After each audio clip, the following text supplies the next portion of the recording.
Dito sa mundo, ito talaga yung totoo, yung realidad na dapat alam mo at ng lahat ng tao. Naparito kang hubad, aalis kang nakahubad. Dumating kang nangihina, lilisan kang mahina.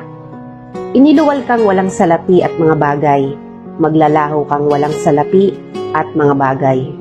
Ang una mong paligo, may naghugas sa iyo. Ang huli mong paligo, may maghuhugas sa iyo. Ito ang buhay, kaya bakit labis ang mali siya, ang inggit, ang pagkamuhi, ang galit at pagkamakasarili. Maging mabait sa lahat at gumawa ng kabutihan. May hangganan ng oras natin sa mundo. Huwag sayangin sa walang kabuluhang bagay. Manalangin at higit sa lahat, huwag na huwag nating sasambahin ng pera. Dahil kahit anong dami ng pera mo o ng ari-arian mo, kapag binawi ng Diyos ang buhay mo, iiwan mo rin yan at hindi mo madadala sa iyong pupuntahan.